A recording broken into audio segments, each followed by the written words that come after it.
Bismillahirrahmanirrahim. Alhamdulillah wassalatu wassalamu ala Rasulillah Sayyidina Muhammad bin Abdullah wa ala alihi wa sahbihi wa man walah, amma ba'du. Alhamdulillah, kita melanjutkan kajian-kajian kitab Tadhkiratus Sadidah yang disusun oleh Sayyid Hasan bin Ahmad Al-Kaf. Dan kita memasuki bagian yang ketiga dari kesunahan-kesunahan yang ada di dalam sholat. Karena sebelumnya itu terbagi menjadi tiga. Yang pertama, kesunahan sebelum sholat. Kemudian yang kedua, kesunahan di tengah-tengah sholat. Kemudian yang ketiga, as-sunan allati ba'dal intiha minas sholah. Kesunahan selesai dari sholat. Apa saja kesunahan yang dilakukan setelah selesai dari sholat? Pertama, istighfar thalathan. Setelah selesai sholat itu sunnah mengucapkan istighfar 3 kali. Istighfar dalam artian mohon ampun kepada Allah apabila ada sholat kita itu yang tidak sempurna. Karena kadang kita melakukan sholat itu tanpa kekhusyuan, atau melakukan sholat itu dengan ada kekeliruan-kekeliruan apa yang kita tanpa sadari. Kemudian yang kedua, mashu jabhatihi wa wajhihi biyadihil yumna ma'a gali asyhadu an la ilaha illallah huwa la ilaha illa huwa rahmanur rahim Allahumma adhib annil hamma wal hazan. Sunnah mengusap kening dan wajahnya dengan telapak tangan kanan dengan mengucapkan asyhadu an la ilaha illa huwa ar-rahmanur rahim Allahumma adhibi annil hamma wal hazan. Ya Allah, hilangkanlah padaku kesumpekan dan kesedihan. Mengusap wajahnya atau membersihkan debu di wajah atau di keningnya ketika di dalam sholat itu makruh. Di dalam sholat ya, itu makruh. Termasuk juga ketika doa kunut kemudian mengusap wajahnya itu makruh. Kalau di luar sholat enggak. Nah, ini di luar sholat kan, setelah selesai sholat. Jadi mengucapkan doa tersebut sambil mengusap kening dan wajahnya dengan telapak tangan kanan. Kemudian mengucapkan Allahumma antas salam wa minkas salam fahayna rabbana bis salam fahayna rabbana bis salam wa adkhilna daraka darus salam tabarak wa ta'ala ya dal jalali wal ikram. Sambil merubah posisi kaki nantinya. Tapi posisi kaki itu setelah salam tidak dirubah dulu. Nah. Kemudian ucapan Allahumma la mani'a lima atait wa la mu'tiya lima mana'ta wa la radha lima qadait wa la yanfa'u dal jaddi minkal jadd. Allahumma a'inni ala dzikika wa syukrika wa husni ibadatik. Kemudian membaca ayat kursi. Jadi Allahumma tassalam itu merubah posisi duduk. Ya, nanti ada pembahasan posisi duduknya seperti apa. Kemudian membaca ayat kursi. Nah, ada satu riwayat disebutkan barang siapa yang istiqomah membaca ayat kursi setelah sholat maka aman dari siksa kubur. Ya, aman dari siksa kubur. Ini setelah selesai sholat ya, membaca ayat kursi. Kemudian ini sebetulnya cerita aja ya, cerita, bukan maksud menyombongkan, sekali lagi bukan maksud, cuma ini cerita tentang ini yang ana pernah alami waktu ana mondok. Waktu ana mondok itu SMP, kelas SMP, maksudnya umur berapa berarti? 13 14. Waktu itu ana dapat ijazah ini dari walid, kalau nggak salah lupa, dari walid atau dari mana, ayat kursi ini. Jadi rutin anak tidak pernah telat baca ayat kursi setiap habis sholat, terus gitu terus. Kelas, iya kalau nggak salah umur 13 atau 14, anak lupa, di Dalwa, motor anak mondok di Dalwa. Tapi anak keinget terus karena ketakutan itu. Nah. Jadi tidur itu mimpi, mimpi di alam barzah. Di alam ini tahadus bin nikmah, sekali lagi bukan maksud menyombongkan, ini mimpi. Terus ini apa namanya? Dindingnya barzah itu, dindingnya kubur itu kayak menggerak mau mepet. Wah, ketakutan sudah. Ketakutan teriak-teriak, tahu-tahu ada orang putih bersih gitu, tahu-tahu ngalangi, nahan. Tahan gitu. Wana kaget sambil terima kasih Gus tanya, siapa ente nih? Dibilang aku ayat kursi yang kau baca setiap habis sholat. Nah, setelah itu Wana tidak pernah mutus sama sekali. Anak bangun dengan keringetan gobios gitu, ketakutan sampai Anak loncat, kan kasurnya ini tingkat itu kan, Anak yang di atas. Anak loncat lari ke kamarnya senior ada Habib Husin Kediri, Mbak Bud yang Masjid Soloso itu senior kita kan. Anak ke sana dok bangunin dia ketakutan. Hanya dia dikoncoi sampai subuh. Ketakutan mimpinya kayak nyata banget gitu. Ya ini baca ayat kursi ini. Setelah dapat ijazah itu berapa ya? Setahun mungkin, Anak lupa tapi. Wallahu alam, itu mimpi tapi ya. Kemudian membaca tasbih. Membaca subhanallah 33 kali. Membaca alhamdulillah 33 kali. Membaca Allahu Akbar 33 kali. Dan watamamul mi'ah, dan disempurnakan 100-nya dengan kalimat la ilaha illallah wahdahu la syarikalah lahul mulku wa lahul hamdu yuhyi wa yumit wa huwa ala kulli syai'in qadir. Nah, jadi sempurnanya 100 ya berarti. Dalam hadis disebutkan, ya, hadis diriwayatkan Muslim, anna man qala dzalika ghufirat khatayahu wa in kanat mithla zabadil bahr. Siapa yang membaca itu, ya istiqomah yang pasti ya, maka akan diampuni oleh Allah Subhanahu wa taala dosanya, walaupun dosanya mithla zabadil bahr, seperti buih di lautan. Buihnya lautan itu, sebanyak itu maksudnya. Walaupun dosanya banyak banget. Nah, jadi jangan pernah ninggalkan gitu ya. Kemudian qaulu astaghfirullah alladzi la ilaha illa huwal hayyul qayyum wa atubu ilaih 3 kali. Kemudian setelah itu membaca astaghfirullah alladzi la ilaha illa huwal hayyul qayyum wa atubu ilaih 3 kali. Dalam hadis disebutkan ghufira lahu wa in kana farra minaz zahaf. Ya. Akan diampuni oleh Allah Subhanahu wa taala dosa-dosanya tersebut.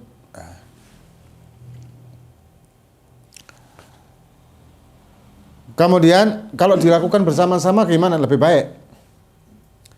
Kan ada orang yang mungkin mengatakan wiritan bersama-sama itu tidak baik gini gitu. Sebetulnya tidak baiknya dari sisi apa?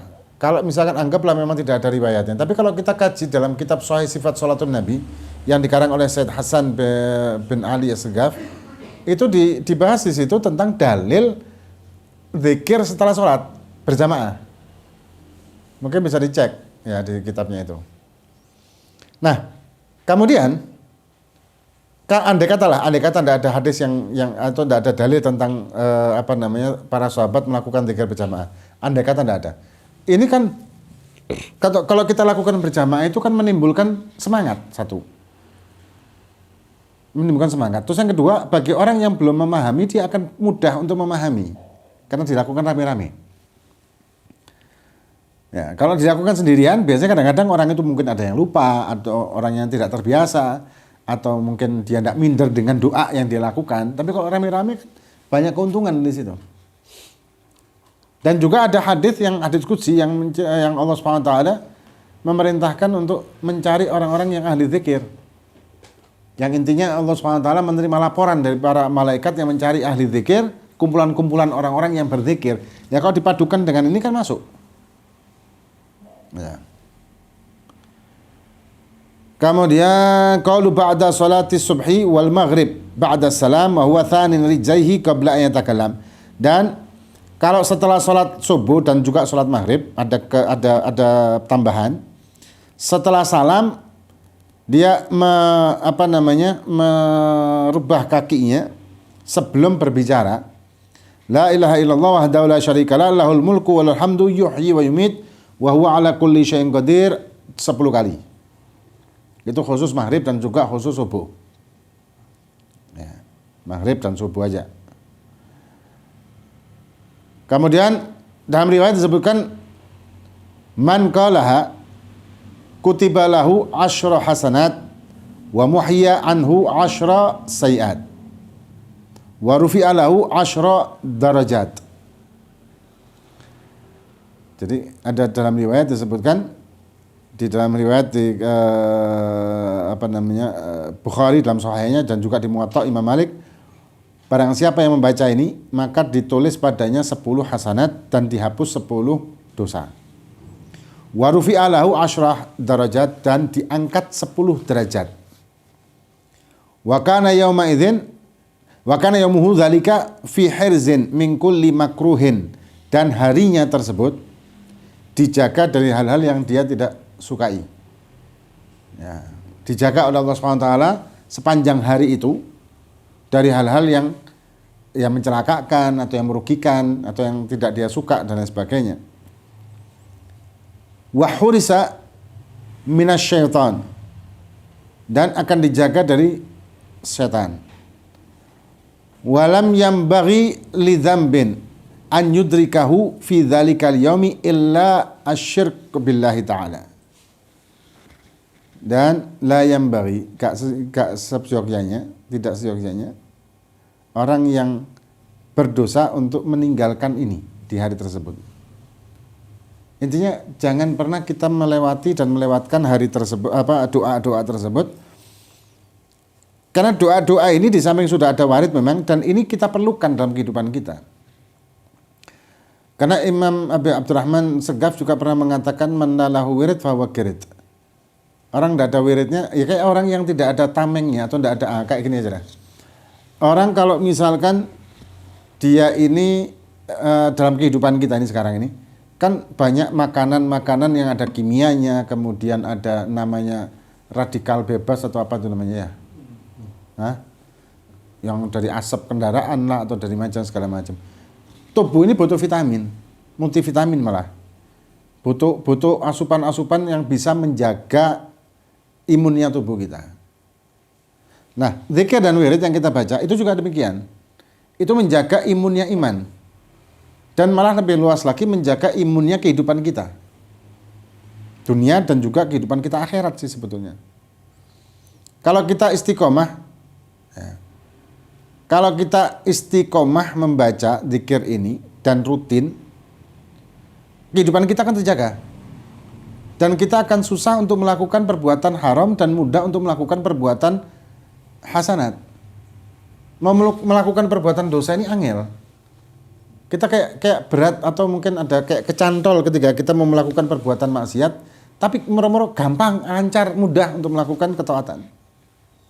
Karena kehidupan kita terjaga dengan vitamin-vitamin wirid dan zikir ini tadi.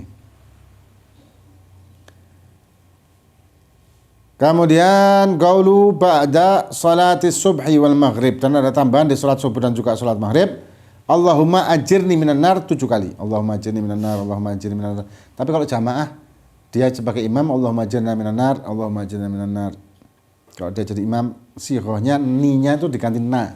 Na dalam arti kami. Kalau ni kan aku. Kemudian membaca asyhadu an la ilaha illallah wahdahu la syarikalah ilahan wahidan wa rabban syahidan wa nahnu lahu muslimun juga 4 kali. Kemudian la ilaha illallah Muhammadur Rasulullah fi kulli lamhatin wa nafasin adada ma wasi'ahu ilmullahi arba'an. 4 kali. La ilaha illallah Allahu akbar 4 kali. Intinya baca